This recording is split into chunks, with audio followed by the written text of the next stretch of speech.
বাড়ির গৃহিণীরা রান্নাঘরে কাটাকুটি আর হাতা খুন্তি নাড়ছে। চুলোয় রান্নার ভীষণ চাপ। এ বাড়ির একান্নবর্তী পরিবারের মেঝো বউ রামিসা বেগম আর ছোট বউ তানিয়া খাতুনি গ্রামে থাকেন। সেজ বউ শাকিলা খানম চট্টগ্রামে থাকেন স্বামীর কর্মসূত্রে, যদিও বা সেও একজন কর্মজীবী নারী। আর বড় বউ মাইমুনা ডলি, তিনি আমেরিকায় থাকেন স্বামীর সাথে, তাই বাড়ির সব কাজ মেঝো আর ছোট বউই সামলাচ্ছে। শাকিলা খানম টুকিটাকি জিনিসপত্র এগিয়ে দিচ্ছেন যাদের, বেশ মার্জিত স্বভাবের তিনি। অন্যদিকে মাইমুনা ডলি আমেরিকার গল্প করছেন তাদের সাথে। তাদেরও একটা ছোটখাটো আসর জমেছে রসুই ঘরে। রুজবা সে বিকেল থেকে যখন শুনেছে সবাই মিলে সন্ধ্যায় ঘুরতে যাবে, তখন থেকে শুরু হলো তার রূপচর্চা। সাথে তাল মিলিয়েছে তিহানা আর টায়রা। কোন ড্রেস পরবে, সাথে কী ধরনের জুয়েলারি ম্যাচিং করবে, একটা একটা করে সব মিলিয়ে যাচ্ছে তারা। রুজবার ফর্সা গায়ের রঙে মানানসই একটি ড্রেস খুঁজে পেল বহু কষ্টে। তাদের এই বিরল দৃশ্য দেখে রূপা আর নুরি দৌড়ে তিনতলার জাইমা সাইমার কাছে চলে গেল। রূপা মনে মনে স্থির করে, আমিও আজকে এমন সাজ দিব, সাদমান ভাইয়া হা করে তাকিয়ে থাকবে। রুজবাপুর থেকেও বেশি সুন্দর করে সাজব। জামা হাতে ভেতরে প্রবেশ করে রূপা গদগদ করে বলল, আমার একটু সাজায় দাও নাফুরা। জাইমা ভ্রু উঁচু করে জিজ্ঞেস করে, কোথায় যাবি সেজে? আমার জানা মতে কারো বিয়ে তো না, যদিও বা হবে তাও সপ্তাহখানেক পরে। কোনো ফাই নাফু, তোমাকে লোকে ঘুরতে যাইতাম না, তাই। কথাটা বলেই লজ্জায় মাথা নুয়ে হিলতে দুলতে লাগলো। সাইমা বলে, সামান্য বাজারে যাবি, তোকে তো কেউ দেখতে আসছে না, এত সাজার কি আছে? তুই সাজলেই কি আর না সাজলেই কি, তোকে সবাই চেনেই। কেন আমি সাজলে দোষ কি? 2 তালাত গিয়া দেখো রুজবা, তিহানা, টায়রা সে বেহালতে সাজা শুরু করছে, এখনও করতেছে। সাইমা আর জাইমা একে অপরের দিকে তাকিয়ে আছে। বলে কি, এত সাজার কি আছে? সামান্য গ্রামের বাজারেই তো যাচ্ছে। যদিও মুখে কিছু বলেনি, যার যার পার্সোনাল বিষয়। রুজবা অন্যরকম ধাঁচের মেয়ে। সাইমা বলল, আচ্ছা আয়, আমি নুরিকে সাজিয়ে দিচ্ছি, আর জাইমা তুই রূপাকে সাজিয়ে দে। রূপা আর নুরি দৌড়ে তাদের জড়িয়ে ধরল। তোমরা অনেক ভালো আফু। আধ ঘন্টা পরে সবাই রেডি হয়ে ড্রয়িং রুমে এসে জড়ো হয়। সাদমান এখনও আসেনি, তার জন্যই অপেক্ষা করছে সবাই। রুজবা বিরক্তিসূচকভাবে সিঁড়ির দিকে তাকিয়ে আছে। কখন আসবে সাদমান ভাইয়া? উফ, নিশ্চয়ই আমাকে এই লুকে দেখে বলবে, রুজবা তুই এত সুন্দর কেন বলতে পারিস? তোকে দেখার পর থেকে আমি রাতে ঘুমোতে পারছি না। আজকে তো তুই হিন্দি সিনেমার নায়িকাদেরকেও হার মানিয়ে দিয়েছিস। তুই কি আমার মনের রানী হবি? এসব ভাবতে ভাবতে লাল নীল হয়ে আছে সে। তার ভাবনা উবে গেল ফাহিমের কথায়। কিরে রুজবা, তুই এমনভাবে একা একা হাসছিস কেন? তোকে ভূতে ধরেছে নাকি? ফাহিমের তেরা কথায় কিঞ্চিত রাগ লাগল। সে খরতর গলায় বলল, কই আন্দাজি, আমি স্পষ্ট দেখলাম তুই উপরের দিকে তাকিয়ে হাসছিস। তোমার চোখে পানি পড়েছে, ডাক্তার দেখাও। সাদমানকে আসতে দেখে চুপ হয়ে যায়, না হলে আরও 2টা কথা শুনিয়ে দিত সে। তার চোখ আটকে আছে হুডির দিকে। ইস, এমন একটা হুডি আমারও চাই, ড্যাশিং লাগছে তাকে। আমাকেও কম লাগছে না, একবার শুধু তাকাও বাছাধন, চোখ কোটর থেকে বেরিয়ে আসবে।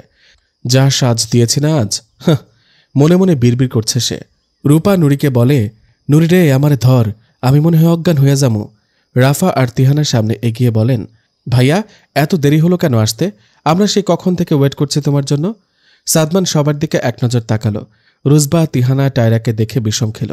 কিরে, এমন সঙ্গের মতো সেজে কোথায় যাবে তোরা?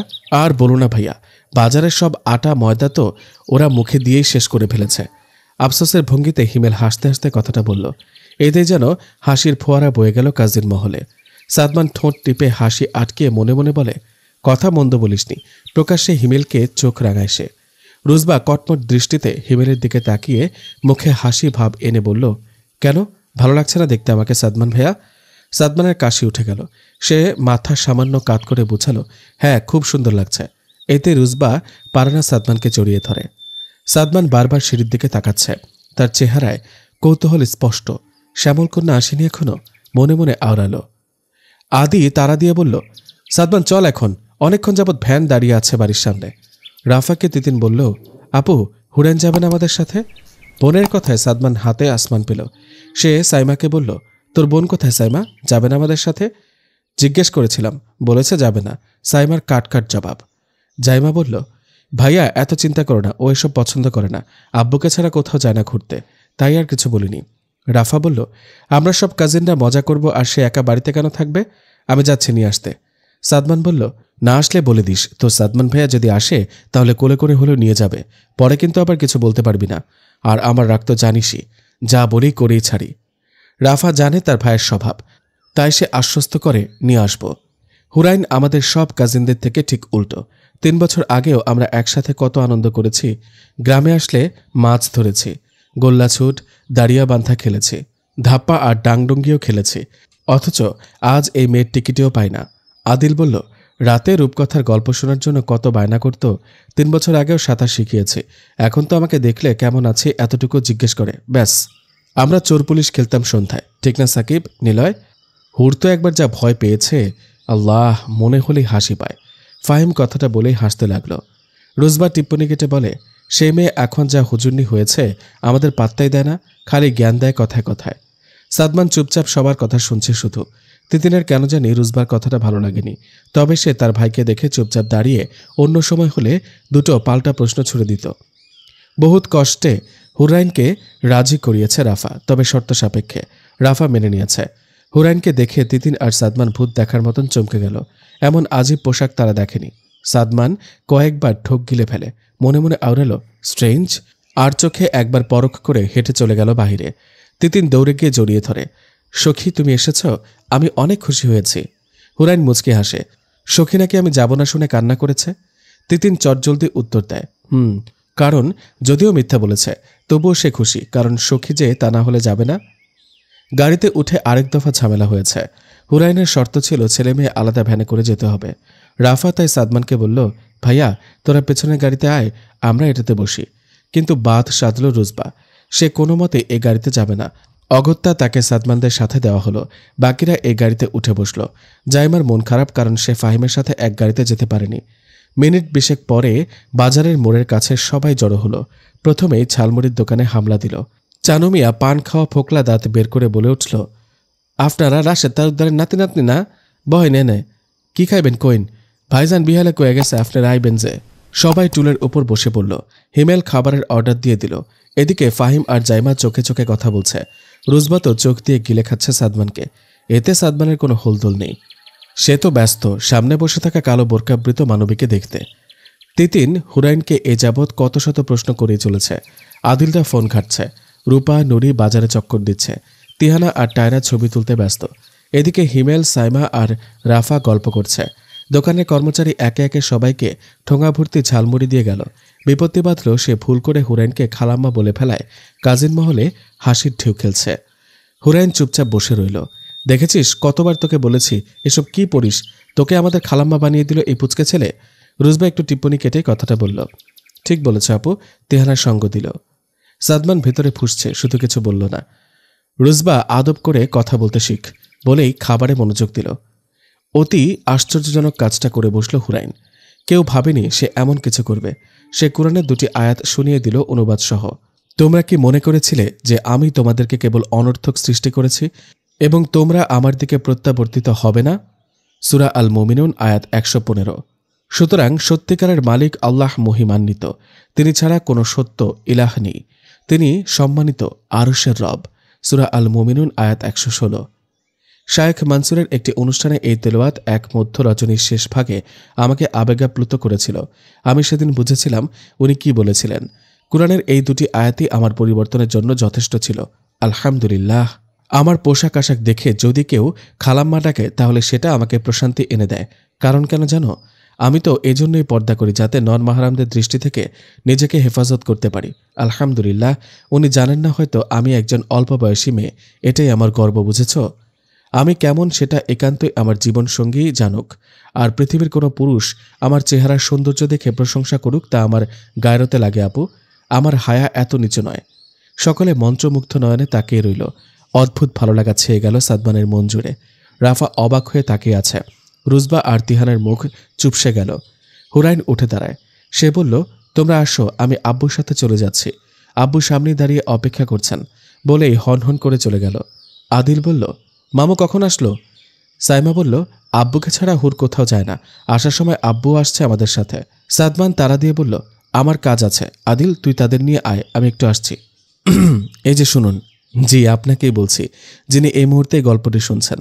প্লিজ এখনই ভিডিওতে একটি লাইক দিয়ে দিন। আর যদি চ্যানেলটা সাবস্ক্রাইব করা না থাকে তাহলে এক্ষুনি সাবস্ক্রাইব করে দিন। আর ভিডিও শেষে যদি ভালো লেগে থাকে অবশ্যই কমেন্ট করবেন এবং শেয়ার করে দিবেন আপনার বন্ধুদের সাথে। তাহলে চলুন আবার গল্পে ফিরে যাই। আরও একটি নতুন দিনের সূচনা হলো।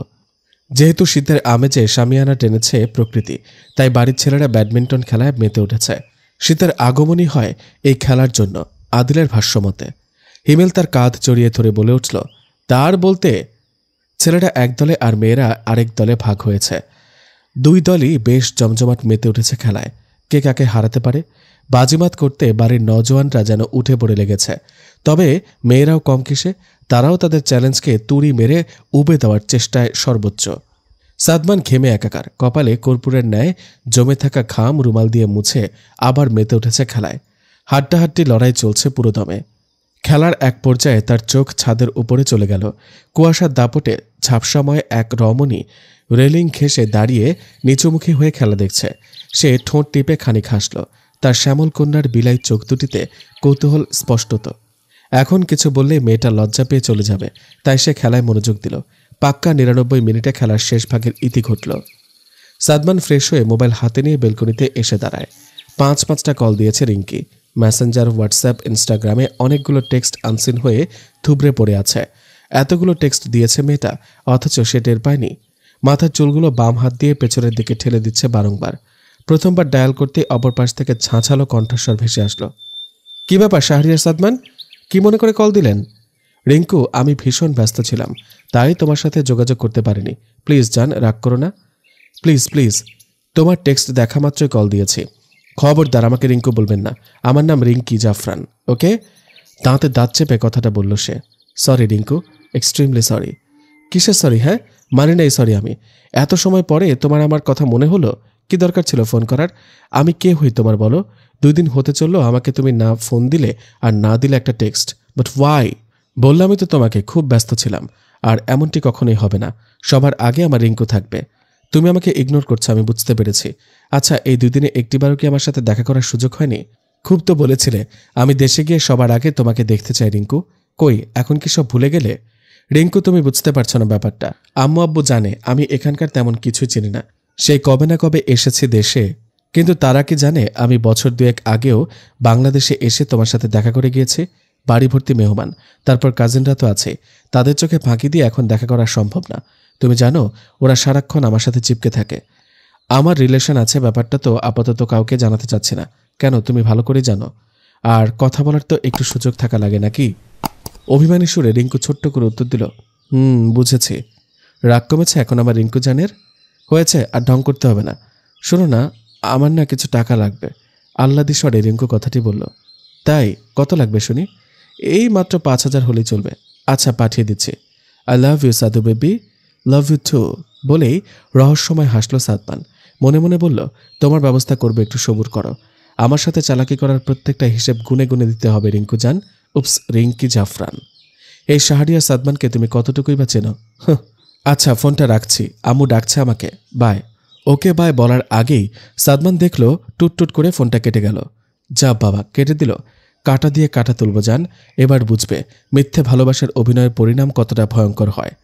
মোবাইল পকেটে পুরে যেই রুমে ঢুকবে তখনই সে শুনতে পেল একটি সুমিষ্টিমেয় কণ্ঠ। বেলকনির কর্নার বরাবর ঘেঁষে ঠেস দিয়ে দাঁড়ালো। তার ষষ্ঠ ইন্দ্রিয় জানান দিল কণ্ঠটা তার শ্যামল কন্যা।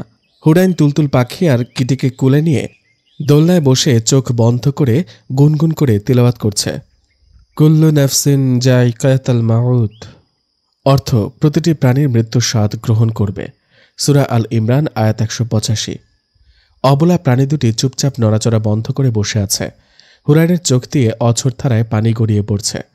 তার ঠোঁট দুটি তিরতির করে কাঁপছে, যা নিকাবের উপরে স্পষ্ট বুঝমান। দূর থেকে এমন দৃশ্যপট সাদমানকে ব্যাকুল করছে। মেয়েটা কাঁদছে কেন? আয়াতটির অর্থ সে জানে না, তাই হয়তো এমন। তবে যতবারই তার কর্ণকুহরে আয়াতটি পৌঁছাচ্ছে ততবারই অন্তর কেঁপে উঠছে। আজ তার কাছে নিজেকে ব্যর্থ মনে হচ্ছে। এত এত পড়াশোনা করেছে, অথচ ধর্মীয় গ্রন্থ ছুঁয়ে দেখেনি কখনো। রাফা সাদমানকে খুঁজতে এসে দেখে সে বেলকনির কর্নার চিপকে দাঁড়িয়ে আছে। কৌতূহল দমাতে না পেরে জিজ্ঞাসা করল, ভাইয়া, ওখানে এভাবে দাঁড়িয়ে আছো কেন? কথাটা হুরাইন অবধি পৌঁছালো। সে চোখ মেলে তাকিয়ে যা দেখে তাতে সে অবাকের উচ্চতর লেভেলে পৌঁছে যায়। এভাবে লুকিয়ে লুকিয়ে অন্যের তেলাওয়াত শোনা নিশ্চয়ই কোনো আদবের মধ্যে পড়ে না। মনে মনে বললেও মুখে কিছু বলতে পারেনি, কারণ কে না কে হবে, কোনো আত্মীয় তো হতে পারে। তাই চুপচাপ জায়গা থেকে প্রস্থান করল। সাদমান এখনও তাকিয়ে আছে সেদিক পানে। ঘটনা কি হলো? নিচের ঠোঁট কামড়ে পেছন দিকে ফিরে রাফাকে দেখে চমকে ওঠে। তুই এখানে কখন এলি? এখনই। তুমি এভাবে এখানে দাঁড়িয়ে কি করছো? কিছু না বলেই বিছানায় গিয়ে শুয়ে পড়ল। 2 হাত মাথার পেছনে ভর দিয়ে বলল, কিছু বলবি? রাফা মাথা নিচে করে বলে, ভাইয়া, জাবেদ নরসিংদী আসছে। সে অনেক রিকোয়েস্ট করছে দেখা করার জন্য। তুমি একটু বলে কয়ে আব্বু আম্মুকে রাজি করে দাও না প্লিজ। কিছুক্ষণ চুপ থেকে সে জবাব দিল, তা বুঝলাম, বাট একা যাবি? না, সাইমা জাইমাকে নিয়ে যাব। আচ্ছা, আমি দেখছি, তবে বেশি লেট করবি না কিন্তু। Thank you so much brother বলেই দৌড়ে চলে গেল। সাদমান একটু আগের ঘটনা মনে করে হাসছে। কি হলো ব্যাপারটা? নিশ্চয়ই কিছু বলতে চাচ্ছিল। এই মেয়েকে নিজের করে পেতে বহুত কাঠখড় পোহাতে হবে সাদমান্তকে। মনে মনে বার কয়েক কথাটি আওড়ালো। বাড়ির ছোট সদস্যরা বাহির বাড়িতে দাঁড়িয়া বান্ধার জন্য ঘর বানাচ্ছে। রূপা আর নুরি শাবল দিয়ে ঘরের রেখাটাকে একটু কূপে মোটা রেখায় দাগ কাটছে। তিহানা আর টায়রা মাটি সরিয়ে তার উপরে আটা গুঁড়ো দিয়ে দিচ্ছে যাতে করে স্পষ্টমান হয়। রুজবা দাঁড়িয়ে দাঁড়িয়ে দেখিয়ে দিচ্ছে দাগ যাতে বাঁকা তারা না হয়। তিতিন তাদের কাছ থেকে এটা ওটা প্রশ্ন করছে। আধ ঘন্টা পরে তাদের খেলার জন্য দাঁড়িয়া বান্ধার ঘর প্রস্তুত। হুরাইন আসরে সালাত পরে খেবারটা পরে তুলতুল পাখি আর কিটিকে নিয়ে বাহির বাড়িতে এসেছে। সেও খেলবে তাদের সাথে।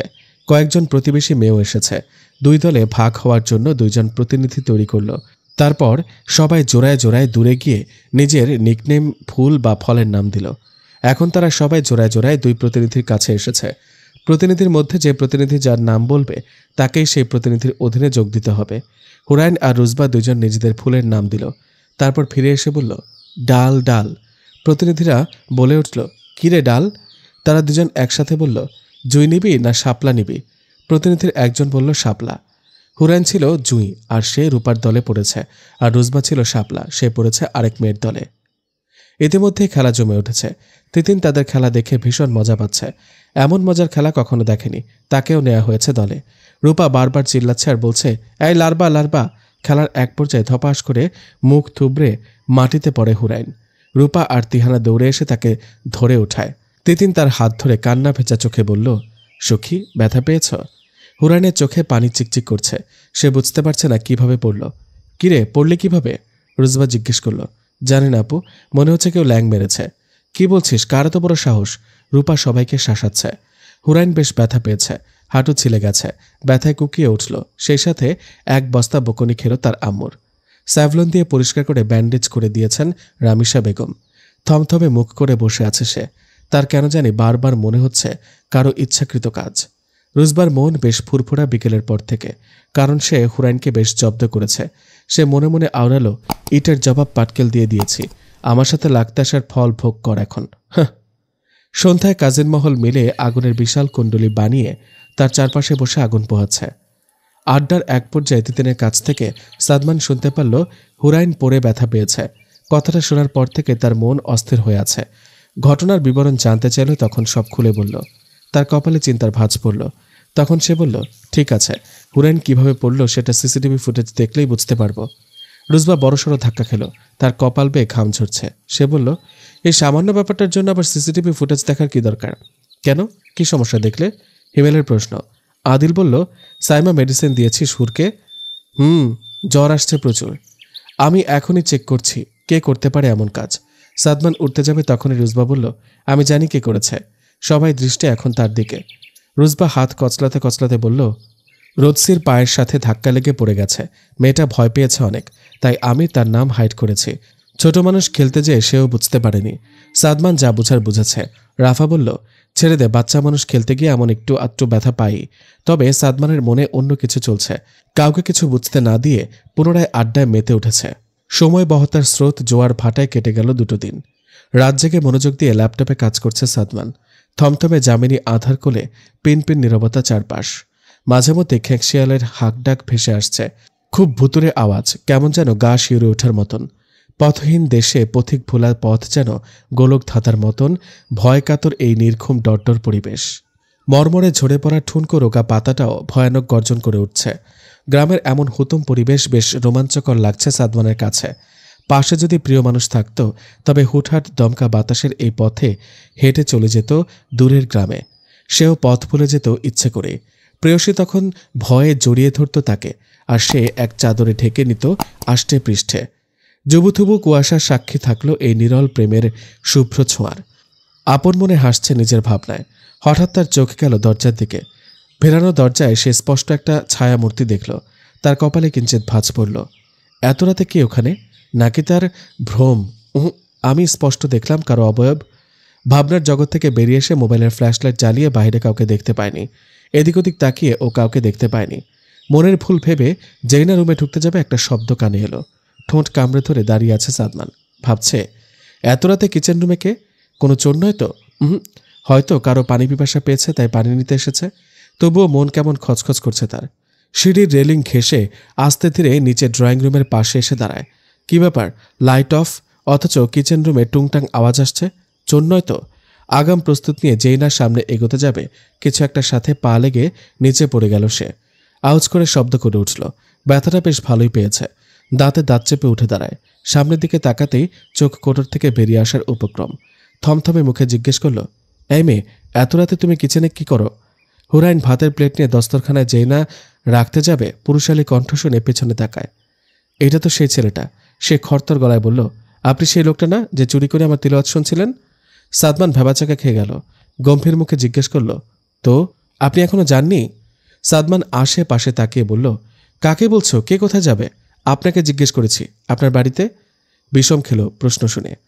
কি বলে এই মেয়ে? আমার বাড়িতে? আমাকে জিজ্ঞেস করছে বাড়িতে যায়নি কেন? আমাকে তাহলে চিনতে পারেনি?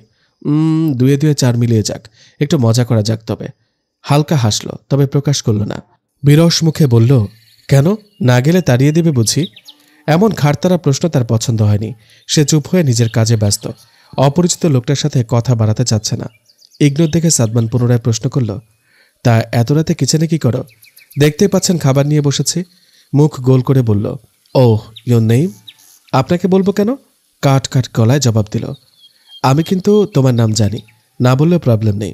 কোন ক্লাসে পড়ো? বিয়ের বয়স হয়নি। আরেক দফা কাশি উঠে গেল সাদমানের। এই মেয়ে তো ভারী সাংঘাতিক। নিচের ঠোঁট কামড়ে জবাব দিল, তা দেখেই বোঝা যায়। বয়স কত? জেনে লাভ নেই। আমার সিরিয়াল যখন আসবে তখন আপনার বাচ্চা স্কুলে যাবে।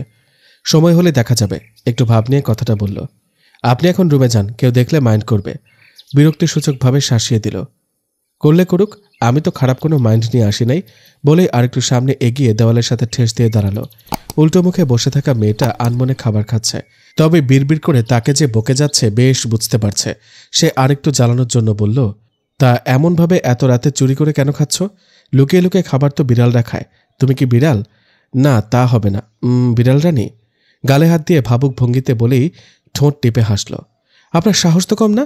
একবার চোর বলছেন, আবার বলছেন বিড়াল। আর চুরি করতে যাব কোন দুঃখে? নিজের ঘরে কেউ চোর হয় নাকি? জানো, আমাদের বাড়িতেও তোমার মতন একটা চোর আছে, যে সবচেয়ে দামি জিনিস চুরি করে বসে আছে। ফিসফিস করে কথাটি বলল। আজীব তো, সে চোরের কথা আমি জেনে কি করব? আর এমন ফিসফিস করছেন কেন? তোমারই তো জানার কথা। বাই দ্য ওয়ে, তুমি কি রোজ রাতে এমন চুরি করে খাবার খাও? আমাদের বাড়ির চোরটাও তোমার মতন রাতে চুরি করে। বলেই হতাশ ভঙ্গিমা করে তাকিয়ে রইল। হুরাইন পেছন ফিরে তাকিয়ে চোখে বিরক্তি ভাব নিয়ে বলল, কখন জানি বলেন আপনার বাড়ির চোর দেখতে আমার মতন। না, তোমার মতন কেন হবে? আমাদের বাড়ির চোরটা অনেক কিউট আর শান্ত স্বভাবের। এ বাড়ির চোরের মতন এমন রাগচটা রাগিনী না। শেষের লুকমাটা মুখে দিয়ে তেতে উঠে সামনে দাঁড়ায়। তো তাতে আমার বাড়া ভাতে ছাই পড়েছে? শুনুন, সেহরি খেতে উঠেছি, চুরি করতে নয়। আইসে নিজের বাড়ির চোরের সাফাই গাইতে। বলেই হাত ধুয়ে হনহন করে চলে যাওয়ার জন্য উদ্যত হতেই সাদমান পথ আটকে দাঁড়ায়। সেহরি মানে? সেটা আবার কি? থমকে দাঁড়ায় সে। সাদমানের চোখের দিকে এক নজর তাকিয়ে মাথা নিচু করে বলে, সেহরি বা সাহারি হলো আরবি প্রতিশব্দ, সুহুর থেকে এসেছে, যার অর্থ উষার পূর্বের খাবার। এটি সেহরি হিসেবে পরিচিত। রমজান মাসে অথবা সাওম পালনের জন্য যে কোনো দিন ফজরের নামাজের আগে বা উষার পূর্বে খাবার গ্রহণ করাই সেহরি। কালকে সোমবার, আর চন্দ্র মাসের 3 দিন আয়াম বীজের রোজা, তাই আজকে সেহরি করলাম। ধন্যবাদ তোমাকে, আমিও থাকবো নফল রোজা। খাবার দাও তো, সেহরি খাবো। হুরাইন অবাক হলো, তবে কিছু বলল না। সে কিছু বলল না, খাবার দিয়ে চলে গেল। সাদমান সেহরি খেয়ে রুমে এসে ঘুমিয়ে পড়ে। অন্যদিকে হুরাইন তাহাজ্জুদের সালাত শেষে ফজরের অপেক্ষায় তাসবিহ তাহলিল পাঠ করছে। পরদিন সকালবেলা শান্তিরেখা নিবাসের সবাই খাবার টেবিলে বসে আছে। রাশেদ তালুকদার বড় বউ মাইমুনা ডলিকে উদ্দেশ্য করে বললেন, সাদমান দাদুভাইকে দেখছি না, সে কই বৌমা? বাবা ঘরেই হবে, নাস্তা করব না, হক করে বৈশা পড়ছে, কেউ ডাক দাও তো। হুরাইনকে তানিয়া খাতুন ডাক দিয়ে বললেন, হুর, তোর সাদমান ভাইয়াকে ডাক দে তো, নাস্তা করতে আইতো। ইতস্তত ভঙ্গিমাতে আশেপাশে তাকিয়ে দেখে তার আম্মু চোখে ইশারা দিচ্ছেন যেতে, তাই সে না করেনি। যাচ্ছি কাকি। হুরাইন তিনতলায় সাদমানের রুমের সামনে দাঁড়িয়ে আস্তে করে বলল, আসসালামু আলাইকুম, আসতে পারে ভাইয়া? ভেতর থেকে জবাব এলো, কে? ভাইয়া আমিটাকে। সাদমান মজা পাচ্ছে ভীষণ, গলার স্বর শুনেই বুঝতে পেরেছে। আমি হুর। কোন হুর, ডানা কাটা নাকি ডানাওয়ালা? বলেই দাঁত কপাটি বের করে হাসল। হুরাইন জান্নাত ইলম, আপনার সেজু কাকার মেয়ে, সাইমা জাইমা আপুর ছোট বোন। ও আচ্ছা, ভেতরে আয়। হুরাইন আস্তে করে ভিতরে ঢুকে মাথা নিচু করে মেঝের দিকে তাকিয়ে আছে। কিছু বলবি? দুই দিকে মাথা নাড়িয়ে জবাব দেয়, মুখে কথা বলতে পারিস না নাকি ব্রাশ করিসনি? মুখ খুললেই দুর্গন্ধ হবে। বেশ রাগ লাগলো তার এমন অপমানে। মুখ থমথমে করে পায়ের নখ দিয়ে মেঝে খুঁড়ছে, তবে গলার কণ্ঠস্বরটা বেশ চেনা চেনা লাগছে। তাই কৌতূহল দমাতে না পেরে সামনে তাকিয়ে যা দেখে সেটা দেখার জন্য মোটেও প্রস্তুত ছিল না। অস্ফুট স্বরে বলে ওঠে, আপনি? কেন, অন্য কাউকে আশা করেছিলি বুঝি? আপনার জন্য নিচে সবাই খাবার টেবিলে অপেক্ষা করছে, তাড়াতাড়ি নিচে আসুন, বলেই দিল এক দৌড়। সাদমান খিলখিল করে হেসে উঠল, বেশ মজা পেয়েছে। মেয়েটা হয়তো ভয় পেয়েছে। মিহির তালুকদার ছেলেকে উদ্দেশ্য করে বললেন, ব্রেকফাস্ট করবে না? সবাই তোমার জন্য কতক্ষণ যাবত ওয়েট করছে। মাইমুনা ডলির স্বামীকে থামিয়ে দিয়ে বললেন, আহ থামো তো, বাবু বস এখানে। আম্মু, আমি ব্রেকফাস্ট করব না, রোজা রেখেছি।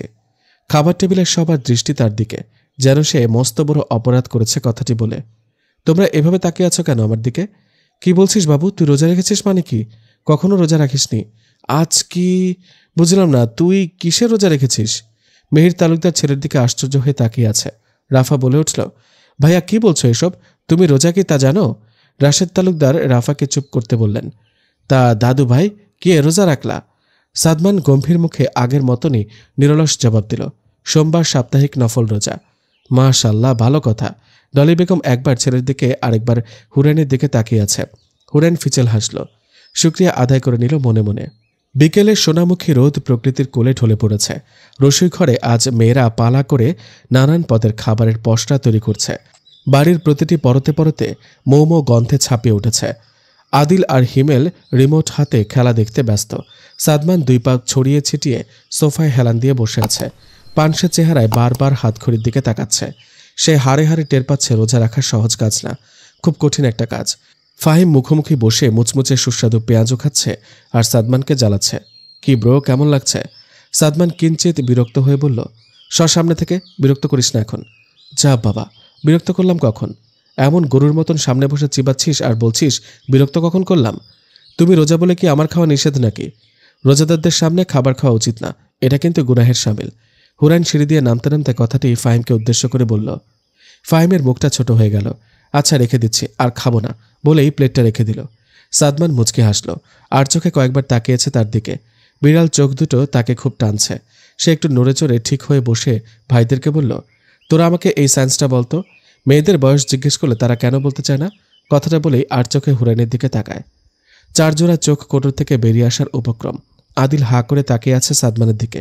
হিমেল বলল, ভাই, তোমাকে কি রোজায় ধরেছে? কি বলছিস, রোজায় ধরবে কেন? যা বলছি উত্তর দে। যে পারবে তার জন্য থাকবে সিক্রেট উপহার। কথাটি বলেই উঠে দাঁড়ায়। আমি কি সত্যি শুনছি? ফাহিম নিজের হাতে নিজে চিমটি কাটে। আদিল সাদমানের মুখোমুখি দাঁড়িয়ে তাকিয়ে আছে। সাদমান কিঞ্চিত ভ্রুম কুঁচকে বলল, এভাবে কি দেখছিস? আজকে কি একটু বেশি হ্যান্ডসাম লাগছে নাকি? একটু এগিয়ে গিয়ে হুরাইনের সামনে দাঁড়িয়ে বলল, ইলম, তুই জানিস? হুরাইন ভ্যাবাচাকা খেয়ে যায়। কি বলছে এসব এই লোক?